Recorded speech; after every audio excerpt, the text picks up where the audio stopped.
안녕하세요. 크립토노마드입니다.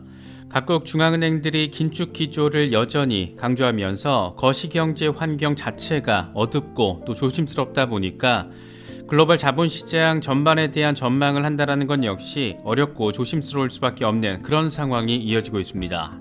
이럴 때 시장을 끌어올릴 꽤 임팩트 있는 호재성 시그널이 강하게 한번 들어와 주면 분위기 반전 노려볼 수도 있겠지만 사실 그럴 만한 재료조차도 쉽게 찾기 어려운 모습입니다. 그래도 조금 시점을 때려잡기는 막연해도 러시아에 이은 중국의 태세 전환 가능성에 대한 기대감이 어느 정도 자리하고 있는 것은 부인하기 어려울 것 같습니다.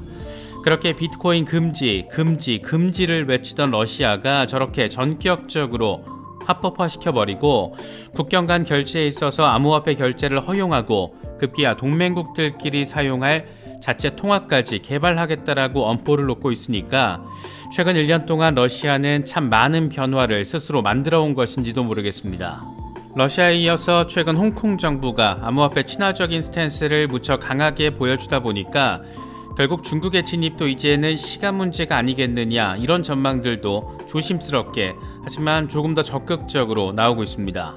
이런 타이밍에 홍콩 증권거래소에 비트코인과 이더리움 선물 ETF가 상장됐다라는 소식이 더해졌습니다. 상장 첫날 7천만 달러가 넘는 돈, 우리 돈으로 치면 100억 원에 가까운 자금이 몰려들었다라고 하는데 이게 재밌는 것은 작년에 미국에서 비트코인 선물 ETF가 처음 상장했을 때 첫날 모인 자금과 비교했을 때 2.5배가 넘는 규모이기 때문입니다.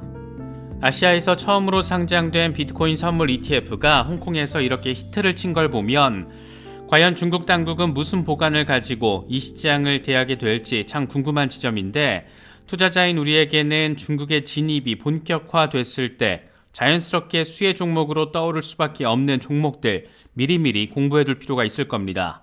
이미 여러 차례 살펴봤듯이 대표적인 중국 코인으로 거론되고 있는 네오, 또 비체인 등이 이런 수혜 가능 대상에서 빠지지 않을 때가 많습니다. 이번 영상에서는 지금 현재 중국 주변에서 돌아가고 있는 상황과 더불어서 중국이 진짜 진입했을 때 어떤 종목들이 관심받을 수밖에 없고 그 기준점은 어떤 것들이 되는지 하나씩 짚어보도록 하겠습니다. 그럼 이번 영상 시작하겠습니다. 암호화폐 허브가 되겠다. 요즘 글로벌 곳곳에서 이런 목소리들 자주 접할 수가 있습니다.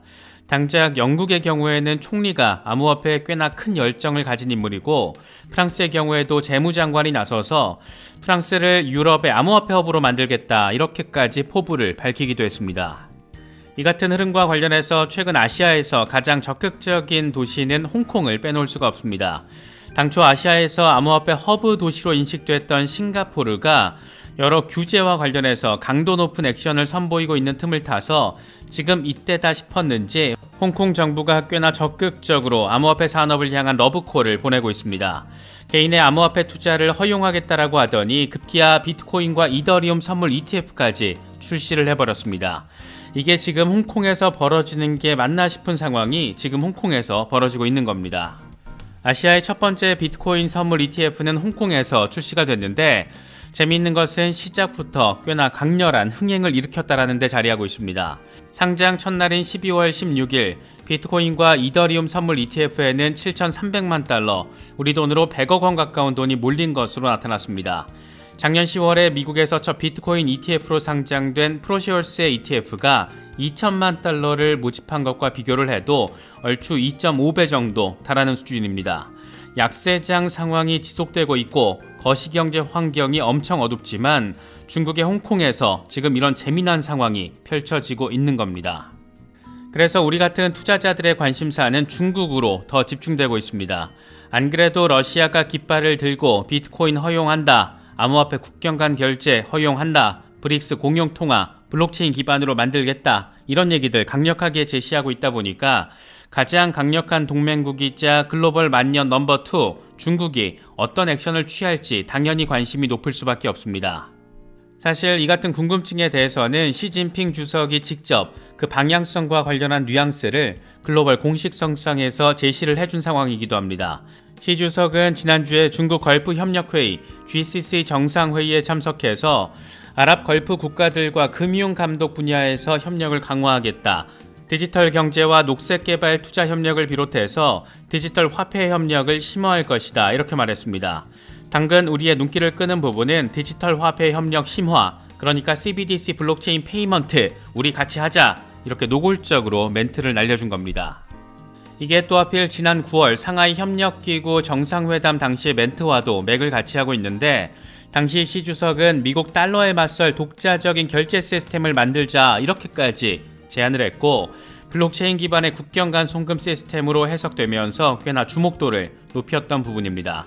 이게 블록체인 기반이 돼야 지금까지 러시아가 강조해온 블록체인 기반 결제 시스템 상황과도 계획과도 딱 맞아떨어지기 때문입니다. 중국이 러시아처럼 완전히 태세를 바꿔서 비트코인과 암호화폐를 허용하는 액션을 취해주면 아마도 시장은 꽤나 의미 있는 반등 상황을 보여줄 가능성이 높습니다.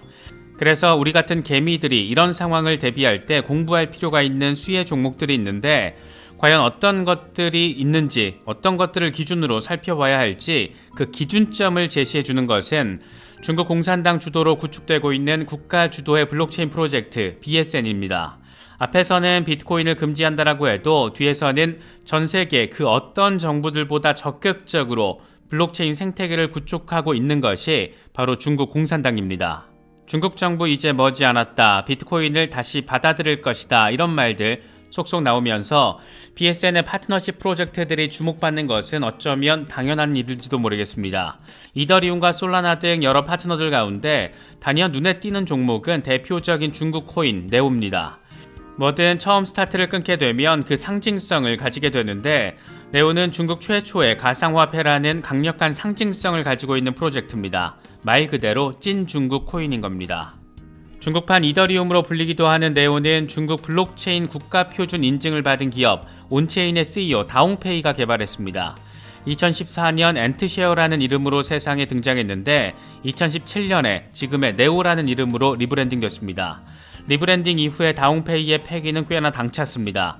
2018년 서울에서 열린 토큰스카이 행사에서는 2020년까지 세계 1등 블록체인이 되겠다, 이런 야심찬 목표를 밝히기도 했습니다.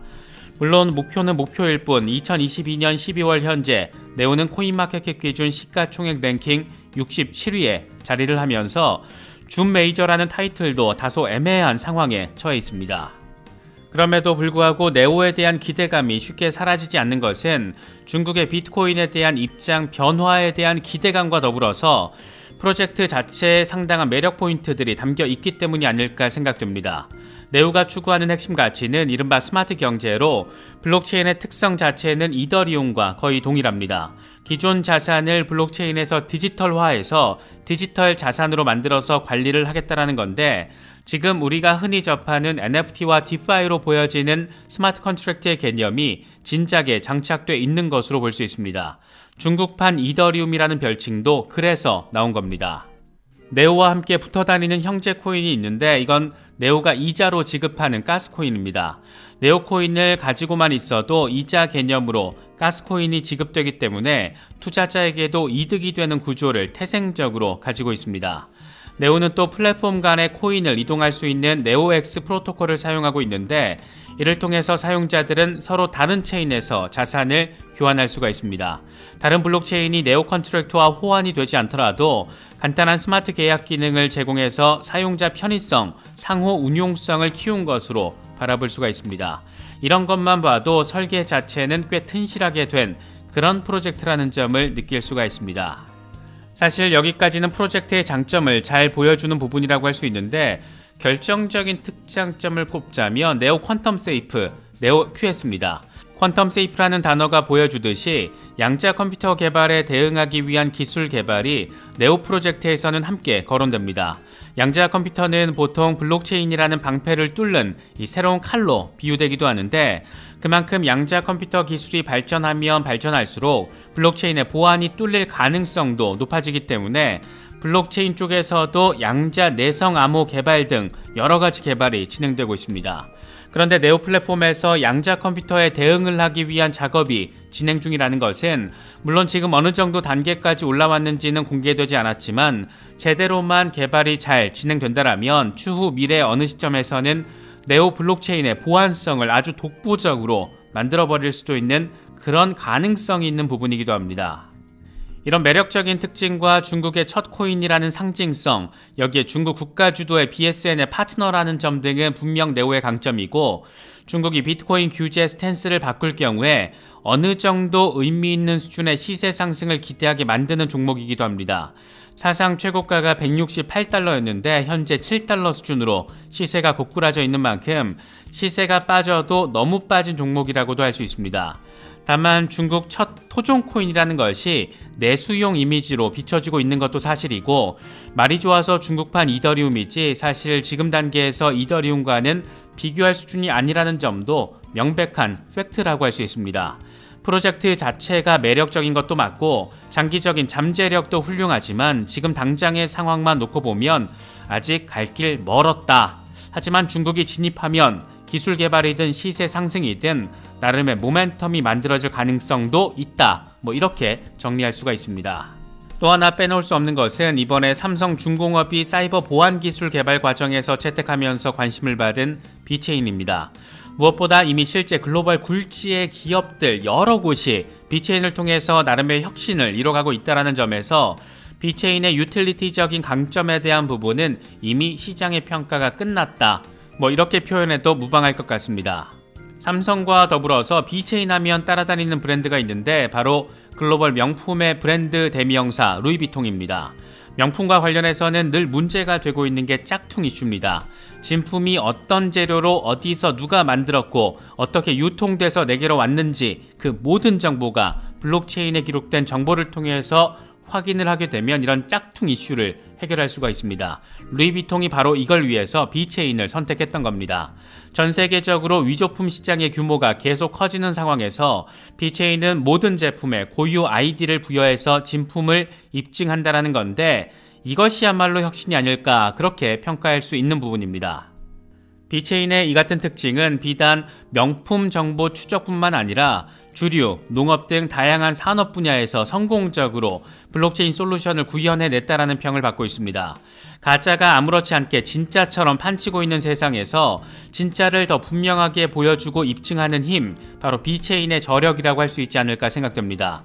그래서 비체인은 명품을 비롯해서 수많은 분야에서 블록체인 기술을 적용해 상용화시켜 놓은 상태입니다.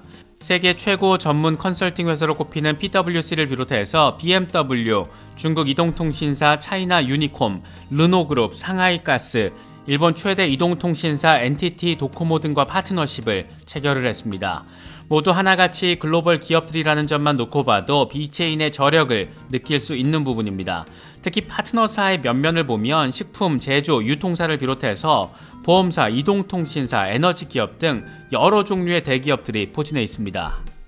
몇 가지 실제 활용 사례 더 짚어보겠습니다. 보험사가 비체인 블록체인을 활용하면 어떤 일들이 벌어지게 되는 걸까? 보험사 파트너십의 경우에는 비체인 블록체인 기술이 데이터를 수집, 검증, 또 감사하는 역할을 하면서 시간을 단축하고 보험료를 절감하는 것은 물론 사기를 방지하는 효과를 기대할 수 있는 것으로 전해지고 있습니다. 비체인은 디지털 컨텐츠 유통과 관련한 서비스도 제공하는데 데이터와 컨텐츠가 복제가 쉬워진 세상에서 중요 데이터의 경우에 누가 어떻게 유통시켰는지를 블록체인을 통해서 추적할 수 있게끔 도와줍니다. 컨텐츠 도용이 아무렇지 않게 이루어지는 요즘 블록체인의 실용적인 유틸리티적인 성격을 느낄 수 있는 부분입니다.